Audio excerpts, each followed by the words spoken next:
Hey everyone, welcome to episode 2 of the Unwrapped Leader Podcast, where we get raw, real, and relevant on the new network marketing and helping you become gifted leaders in your business. My name is Teisha Dorianna. And I'm Dracy Dewar. So we are very excited to be coming to you for episode 2 to actually start getting into our brand pillars. At the end of episode 1, we talked about them and we want to dive a little bit more further into them in these next few episodes. So today is all about the gift of leadership. We really want to get into the skills, the struggles, the traits, and the qualities that leadership has to offer. And so we're going to dive into that. But before we do, I just quickly want to share with you what I did last week. So we actually intended on recording this a bit earlier, but I actually just returned home from my incentive trip with my company. I went to St. Martin Island. I took my dad with me, and I earned basically a free week, all-inclusive vacation with I picked my dad this time. I brought my mom in the last one. And St. Martin was such a great experience. I don't know if anyone listening has been there before, but 2 highlights from my trip were, one, the ocean was probably the most beautiful ocean I've ever seen in my life. You could be as far, oh my God, I'm going to hit something down. You could be as far into the ocean as you want. You could see 14 feet deep to the bottom. Very cool. I've seen sea turtles. We were with someone who actually found a sand dollar. Super, super cool, beautiful ocean. And it was always calm. So we swam in it a lot. And then another really cool thing about St. Martin, you might have actually seen videos on this and not realized where it was. But I believe St. Martin is the only place in the world where planes actually land right above your head onto the landing strip, like within meters of the beach. So it's a beach called the famous Maho Beach, and you could stand there. The planes land right above your head. It's like an exhilarating experience. But those were just a couple highlights from my trip. So hopefully we get this, podcast out to you guys in a timely manner, because as you guys know, our goal is to be posting some good, valuable content for you each and every single week. But yeah, so that's kind of, why we might be a little bit behind, but we will get back on track. So I just want to remind you guys before we dive into the episode, if you guys could please leave a comment, subscribe to our YouTube channel, or if you guys are even watching on or listening, I guess, on Apple Podcasts, Spotify, Anchor, or Stitcher, make sure you guys give this a share, and we would absolutely appreciate a 5-star review if you find anything useful in this video. Share with your teams, your friends, anyone that you think this would be useful to, because growing a new brand can be tough, and every single little piece of support that we get makes a huge difference to us. So thank you guys so much, and let's just dive into this episode. So I know Dracy is going to start us off by just recapping the 5 network marketing gifts. Wow, fantastic, Teisha. I have to say, I was just as exhilarated just seeing you in that photo, standing there on the beach in your bikini with that airplane flying right over you. And I just thought, this is a girl ready to take off. And, what a great invitation photo for people to come fly with us. And I just think, this journey that you and I are on together is exhilarating and very exciting. So I want to congratulate and celebrate the Unwrapped Leader, you and I, that this was our first full month as a brand on Instagram and Facebook. And we grew our Instagram with 200 followers in our first full month, exactly 200 in our first full month. And I believe we had 28 pieces of content, valued content that we've been able to share. We're now doing our second podcast. So, as you share is that, it's all about growth, and it's all about starting somewhere. And, we're nervous and excited and being very brave to do this. And so our mission and our vision is to really inspire women and men to do that one brave thing every day, so you guys can become fierce and independent in your network marketing business and enjoy all these fabulous gifts this industry has to offer. And so just to recap, as Teisha said, the 5 network marketing gifts. Number 1 being the opportunity. As you can see, it is life-changing, and the support that goes around with that opportunity, I just think you can't get anywhere else. It is the best self-development course you'll ever take. Number 2, the fact that we get to share and educate.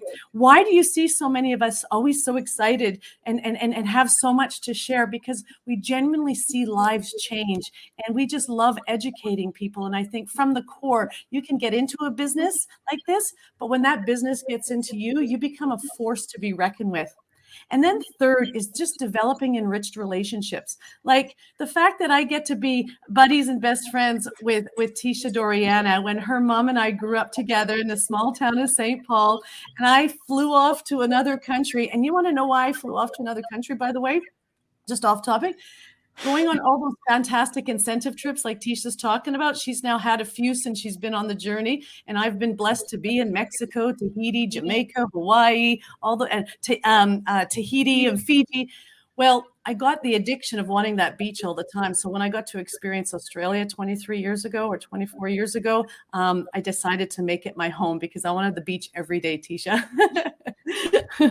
But along the way is these amazing relationships that you make. The leaders that I have made, relationships I've made, are now best friends. Some of my best friends today are the people I worked with and have been leaders.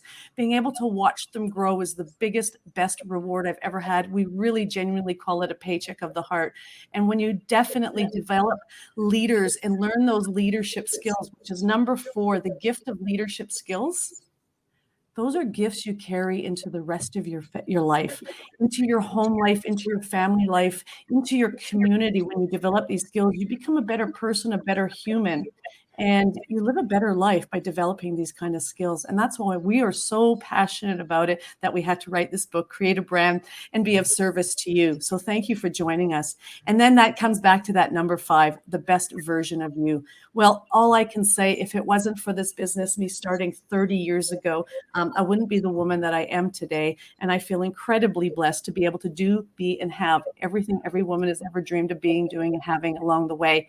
And most importantly, it is that self-development. And because I've been able to be bad before I'm good and good before I'm great, I've been able to develop a fabulous business. And you know what's interesting before I get started on that? Is that the first company I started 30 years ago, I actually maybe was in it for 5 months, and I was all passion, all excited. But my business petered off because I didn't do the training. I didn't do the skills. I didn't I didn't listen to my upline or do any kind of coaching. And so, but I did have that nugget of, I enjoyed it. So when I was actually ready to find a network marketing company that resonated with me and my passions, I decided I was going to learn all the skills I could. I was going to listen to my upline and just do as I told and be a sponge. So if you are a gift waiting to happen to be unwrapped, and so when you realize that, your presence actually is the best gift. And this is a journey of greatness. And all you have to do is actually say yes. And as I said, nothing is more rewarding as a leader is to see your proteges, your mentees actually grow and become leaders themselves. So we don't just talk about you becoming a leader. Our goal is to teach you how to create leaders in this business. Leadership is 100% growth. There is no shortcuts. And when you lead within with a vision, positive attitude, and courage, you will give others the same permission to do the same. When you follow and you lead and you duplicate. And most common response to new business builders is the fact that they say that they cannot be a leader. And when they say they cannot be a leader, this is the most common thing I've experienced. And Teisha, you are one of these people. Now, I've promoted out hundreds of leaders. I think in my first full year of business, when I decided to be coached and listen, I had the opportunity of promoting out 12 leaders in that first full year of business. And I made it a goal to average about 4 new leaders a year. Now that didn't always happen, but that was what I aspired to. I was trying to work with a new leader every 3 months or every quarter. Some of my years, maybe I only promoted out 1 leader, but at least I was always trying to be consistent. And I have to admit, there may have been a couple years in my career when I wasn't focused and I didn't promote out a year. And guess what? Your business is either growing or going. And my business was always growing when I was looking for leaders. And you know what? You have to look for them. They don't come to you because most of them will say they could never do what I do. And most of them will still see themselves as a leader. And so, Teisha, let's talk about you and being that accidental leader because you thought the same things. And how did it change? What did you do? Yeah, so I have a accidental leader story to share with you guys because when I first promoted into leadership, I didn't feel that I deserved it. I didn't know why I was there. And honestly, it was just very confusing because it was something that I never thought in a million years I would be capable of. And when I got started in the company that I'm still with, but Dracy introduced me to, I remember her asking me if I would ever consider the leadership opportunity to grow. And at that time, it was an immediate no. It was just a hard no. I don't want to do that. I'm good with where I am. I'm comfortable. I'm in my comfort zone. And I just love doing what I do. I knew one thing when I joined that business, and it was that I was having fun. I love the product and I love sharing that product with people. But when I got started, I wasn't really your typical leader, the person with confidence, the extrovert. I was someone that was kind of on the shyer side, especially when it came to anything leadership wise, presenting, public speaking. I was more of a follower. I would rather just someone kind of, tell me what to do and I'll just go do it. And I also was a bit insecure, especially in school when it came to those presentations. The whole reason I had that fear of presenting or speaking out loud, having an opinion, is simply just because I thought I didn't have anything good enough to share. I thought that people wouldn't really appreciate my opinion. People would just kind of look at me and think I'm dumb. And so that's honestly what I thought. And so that's why I never thought I could get into leadership when I started. And so I was in university for an elementary school teacher. I specifically picked elementary because I felt that I couldn't be a high school teacher. I felt that a high school teacher would be so much more tough. Like I had some struggles in high school. I had great studying habits, but my grades were very mediocre. It wasn't until, actually getting into university and I was actually doing something that I quite enjoyed, that I started to see those higher marks and my study habits kind of bring me the results that I was looking for. So at 22 years old, I graduated with my second degree. I had a degree in psychology and a degree in elementary education. And one thing that I learned in my degree for elementary education was that you just need to jump in and do it. Because what I didn't realize, I think, when I chose that was, okay, you're actually going to be having to present and practice what you need to be doing, even if it's for little kids, in front of, okay, I keep almost knocking down this book, but in front of a ton of people, everyone in my class. And most of the people in my class were actually way older than me. I was one of the youngest ones in my graduating class. So of course, when I heard that, I was terrified. I was like, how am I going to do this?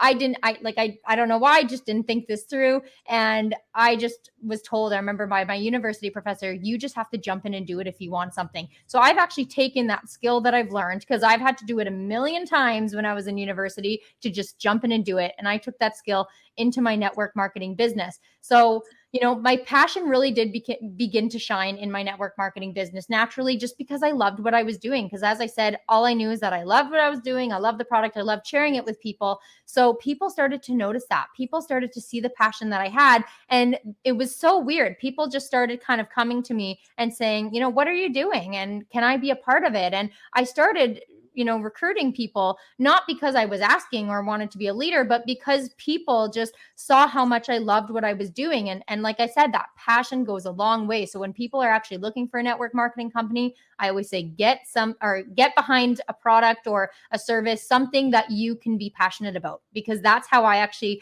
got into leadership.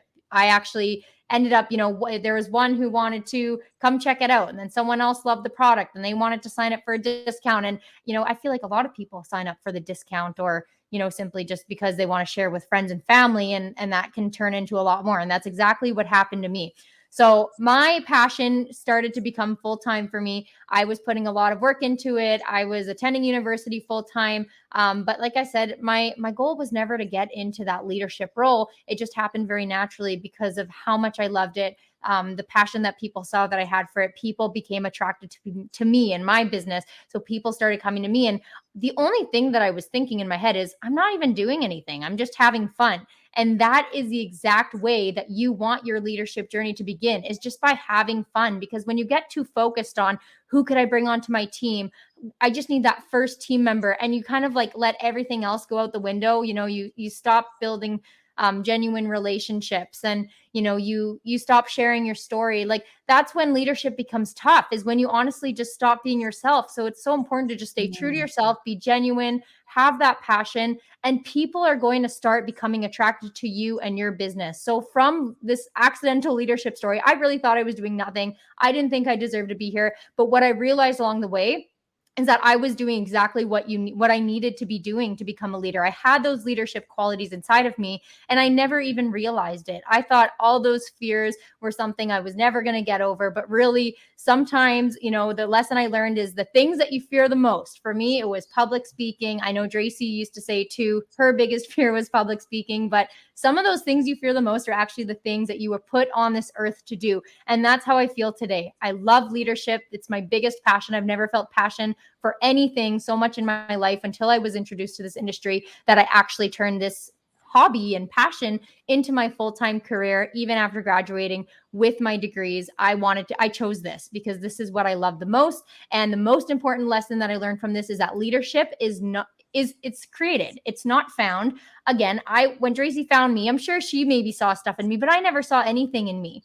And I had to create that. I had to step outside my comfort zone. And so when I started to do that, I started to feel so much more financially free, right? My goal at the beginning was not to make a full-time income. It was to get a discount on tea, was to get a little bit of free tea. Like that was honestly my only goal. And what happened is I actually ended up paying off my final year of tuition just with the income that I made in this business. And that's when I started to see that this is a professional business and it's worth fighting for and it's worth pursuing my passion. So I learned I had a sense of belonging. I felt the happiest I've ever been, and my mental health was at an all-time high. So that's my accidental leader story. I just felt like I didn't deserve it. I didn't know why I was here, but I realize now that being exactly who you are, being your genuine self, and just having a passion for something is enough. Well, I have to say, I actually got goosebumps. I really definitely tingled. And I do feel like a mama bear there. I'll put a big one shout out to your mom there, and I'm sure she is too. But just how proud we are of you, Teisha, and taking those steps. And you nailed it right there. And I'm just saying, 99% of the people that are in this business, whether they're in the network marketing business or have their own entrepreneur, small business of any sort, feel exactly the same ways you do. And why we want to become leaders is because we want to lead a community and grow your passions in there. And I really want to say my first experience recruiting in this business is the first 6 people I got all excited about getting started. But do you know 4 of them actually got the starter kit to get started? And out of those 6 people, none of them got started in the end. And imagine if I determined my success on that first bad experience that I had.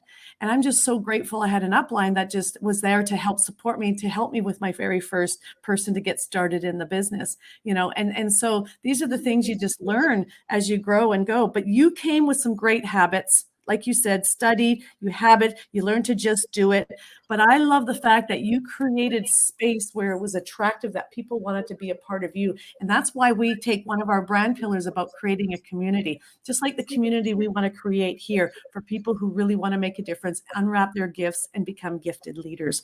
So we talk about 4 traits. Now, we talk about qualities and all these things about leadership, but there's just these 4 traits that I really feel not only have I developed, but I just really talk and train and teach about, because I think it just kind of brings it down to a nutshell. And it's these skills that will help you be a gifted leader. And number 1, it's about being an emotional leader.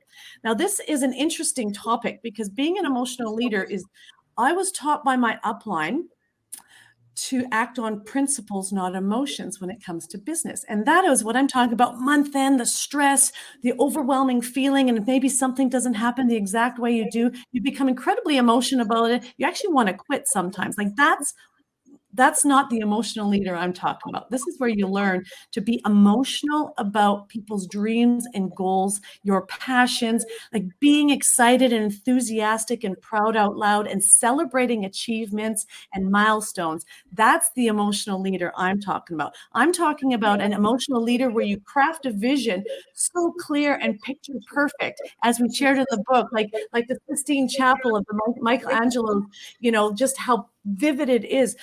And Teisha, that's what you did, is you started to craft a vision for your team. Tell me a little bit about you in your experience of being where the emotional leader side of things. Yeah. So it was only actually 2 years ago, I think. So maybe 2 years into my business when I decided to do some one-on-one mentorship. I was at the point where I felt like I just needed a little bit more. And it's funny, the first call that I got on with my mentors, it was Chic Influencer with Melanie Mitro and Katie Ersta. And the first thing they asked me was, have you shared your team vision? Have you shared your personal goals and that bigger vision for your team with them? And I said no. And they asked me why. And I said, well, I don't know like how they're going to react. I wasn't sure, if people are going to look at it as something exciting, right? For me to share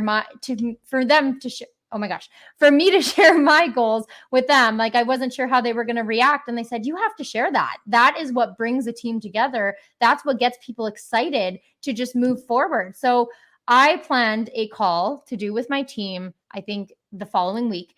And I talked about my big goal, and I talked about how this big goal is going to bring them with me as well, and how I'm going to bring them and help them with their goals as well, and how it all contributes to just this one big team vision. Because when people feel that they're part of something bigger, that is when the magical things happen in your business. So I went live. I shared my big goal, which at the time was a rank in my company. But in order for me to hit that, I needed to help people on my team build their businesses as well. And by helping them build their businesses, they're going to hit their goals. So I had to show them the big picture here and what that looks like collectively. It wasn't just about me. I made it about them, how they're going to contribute, whether they've been around for years, as long as I have on my team, or if they're brand new to the business, how they're going to contribute to that bigger goal. And after I did that call, talking about my team vision and my personal goals, that's when my team actually started to explode. Everyone was so excited. I remember ending that call asking, I am looking for 4 people who want to work with me on getting into leadership. And I broke it down. I told them, this is the requirements it's going to take. This is the commitment you're going to need to make. And people were so excited to be part of a bigger vision. So that was something I was, terrified to do. But after doing it, it made the biggest difference in my business.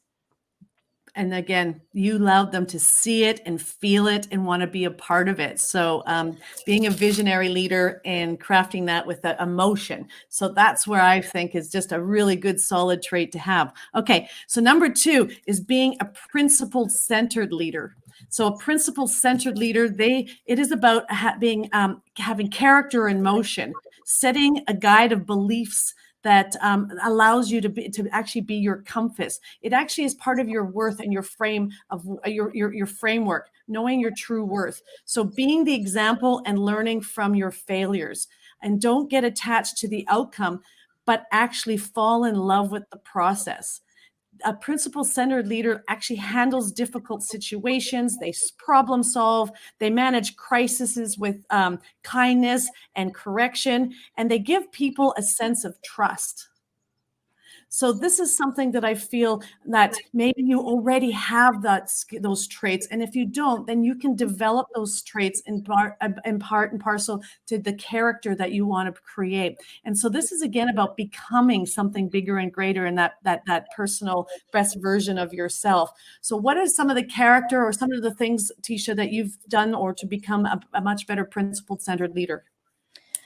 Yeah. So one story comes to mind for me, and it was, I used to get so upset over things that were completely out of my control when it came to building my team. People come and go in this business, and that's just the natural way that the business rolls. People come, people go, some people are going to stay, but some people are not. And people are looking for their passions. On average, I think they say people jump around between, I want to say at least 5, maybe you have the exact number, Tracy, but like 5 companies before they find the one that they were really meant to be in. I, for one, this is my first company, but I fell in love, and I think, very lucky that I actually found one that I was super, passionate about. But just focusing, on the things that are in your control. So I used to get so upset, like I said, about little things such as, a teammate coming in. I would have a teammate who would actually tell me how excited they are.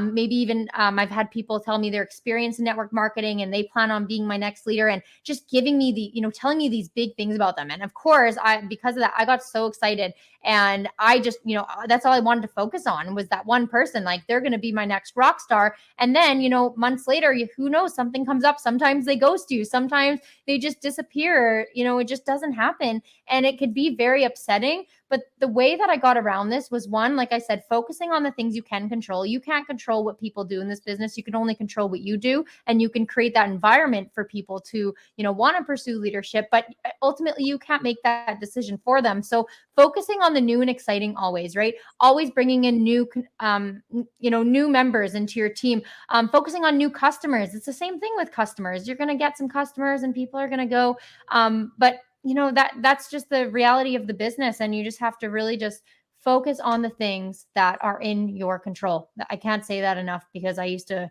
again, get upset over things that I can't control. And it just ultimately, kind of took my mindset and turned it into a more negative, mindset rather than a positive one. And ultimately, when you're working with a negative mindset, you're not going to get it. You're not going to be productive in your business. So that's kind of, yeah.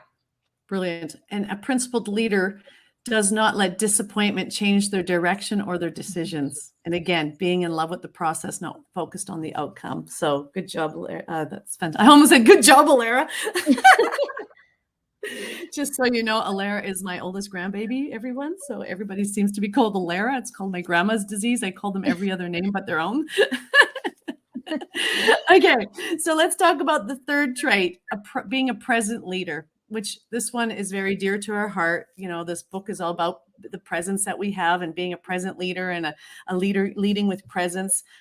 But it really is a philosophy of being of service and doing what it takes to make people feel special and heard and valued. They are present in the conversations. They have no distractions. They will show you the way versus tell you the way. And they will seek to know more about you, be interested in you, your family, your hobbies, your passions. And a present leader will follow up, follow through, and do whatever it is that they committed in their conversation. Integrity and trust is in their highest value. Okay. And so I just want to highlight again that a present leader, in our world of distractions right now, and our mobile phones, that it can be such a gift, but it also can be a curse. How important that, we have to eliminate these distractions. We have to make a mental, conscious decision to eliminate that. So when you're in front of that person, that is very important, that they feel that importance. That's one of the things that I love about Tom Chenault and the Great Rememberer is that he has built his whole career on contact mapping just so he can always stay connected to the people, and so they always feel special. And so, I read actually my very first book. Oh, here it is. Oh, no, I have to share it. It's from Mary Kay. It's You Can Have It All. And in that book, this is the story she shared that inspired me. And she would walk around as if everyone had a sticky note on their forehead. And just so my little sticky note says, okay. So I didn't plan that. I just had it there. She had a sticky note, as if everyone had a sticky note on their forehead that says, make me feel special. And so no matter where she was, at a restaurant or at the back of the kitchen at the restaurant or at an event, that was her focus. And so again, being a present leader, to me, I think, we that's what's going to make this business change for you. So Teisha, what about you? What do you have to say about leading with presence? I think you nailed it. Honestly, like just building real relationships and being a human being. Like it seems so silly that I'm even saying that, just be a human being. But I feel like so many people come into this business thinking they have to be someone they're not. And that's why people sometimes don't see themselves doing what we do. They think they have to change their personality, turn into a salesperson or whatever, but just be your genuine self, be a human. We all kind of come into it thinking we have to say certain things. We look for scripts and we look for, special, I don't know, something special that you have to say, but there's nothing special. Just be yourself, build real relationships with people. Don't go into a conversation wanting something out of it. Go into the conversation wanting to, get to know them. Like Dracy said, get to know them, find out more about them, because at the end of the day, that could lead to a referral. It might not be them, but it might be someone that they know. So just be a human being and be yourself. Good girl. Well, and I think that's why you are attracting so many fabulous people in your community, Teisha. All right. Number 4. So is being a disciplined leader. All right. good old-fashioned healthy habits. And as you were talking about the habits for you, clearly you're naturally a disciplined leader, but disciplined in a sense of the mind, body, and spirit. Like people can see it ooze through you. And I think that makes a huge difference, having that kind of discipline throughout your life, throughout all areas of your life. But the daily disciplines is where you're setting goals and having that accountability and leading from within by crafting and creating your triumph story. And disciplined leaders like this, this is how you become empowering. This is what people admire, is people being courageous and seeing how they've gone from here to there, how they've crossed that bridge and that journey. It's how you overcome the hurdles and the hardships along the way. A disciplined leader is fueled with experience and action and executing, and they love to measure everything. Now, I'm going to say this one was not in my nature. My nature was not disciplined, not necessarily organized. And it was interesting because I had gotten started in this business and I was driving an rusty old 1982 Honda Civic. And believe it or not, I didn't even have very much money to put petrol or gas in the car. And I pulled into this petrol station and I had maybe $10. And I read a sign. It was on a placard, like a sandwich board. And it actually said, "Success is determined by your backbone, not your wishbone." And that was a moment that changed my life. And I realized I'm a natural dreamer and I have a big ass wishbone. And I realized for me to succeed in this business, I'm going to need to have a backbone. And that is when I started to implement disciplines and become organized and time management. And now those are three of my most strongest qualities that I have. So whatever your nature is, you can nurture anything and take all of these traits and disciplines and become a disciplined leader. So Teisha, was there anything you wanted to add? Yeah, I'll just quickly say on the discipline leader, one thing that I learned when in doubt is to just stick to the basics. So that's something a lot of us struggle with, is like, I just need a booking, or I just need a sale, or I just need a teammate, right? And we say that over and over again, but if we just stick to the basics, we've learned those are the three things that you learn when you kind of start a business. So I'm in a party planning business. So my three basics are to book, sell, and recruit. If I continue to do that, then the world continues to turn, my business continues to grow. And that's what I personally focus on. I just rinse and repeat those three things every single time. And like I said, you get taught how to do those things when you start a business. And it's just a matter of starting from the beginning, working on the basics. Don't try and, go too far outside the box. It's just those three things in my business personally that I need to focus on. I know it might be a little bit different for other businesses out there. Dracy, you were going to everybody has, their daily method of operation, their daily activities, but let's just face it, this business is going to grow with events and everyday networking, engaging, educating, enrolling, and empowering. And you know what? The last one I love to share is creating an environment for people to want to be a part of. And when you take all those traits together and you're having so much fun, people are going to be attracted to wanting to hang out with you. And that's why you got to have events. You got to celebrate. You got to educate. You got to get together and have some fun. So, well, as we wrap this up, I just kind of wanted to, this has been so fun, Teisha. Like, obviously, we got lots to say and share and want to continue this.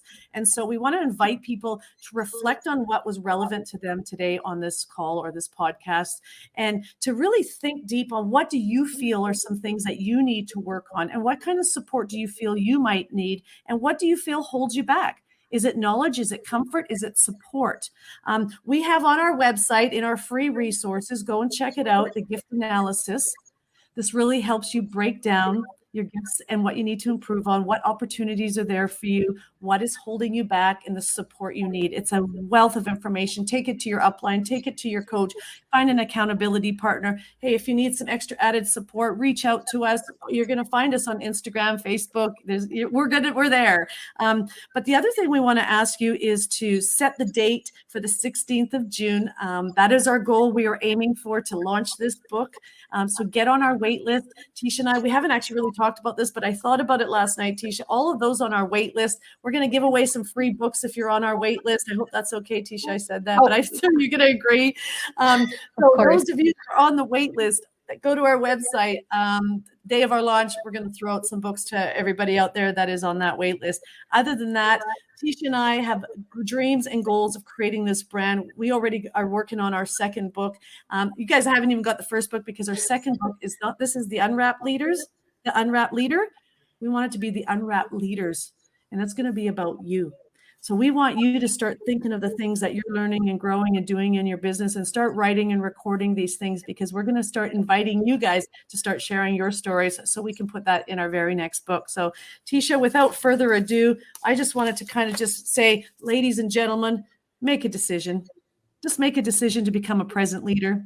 By making this decision, you will become a leader in training for a lifetime. Attach yourself to a coach, an upline, or a mentor, someone who is moving in the direction that you want to go, and take that big step. That's the biggest step you're going to give yourself, is the gift of leadership. So join us next week on the gift of mindset. And I thank everybody here today for joining us. And Teisha, woohoo, let's see what we can do over the next week, 30, 60, 90 days with this brand and this book. Thank you, everybody. Woohoo! Thanks for listening, guys. Bye.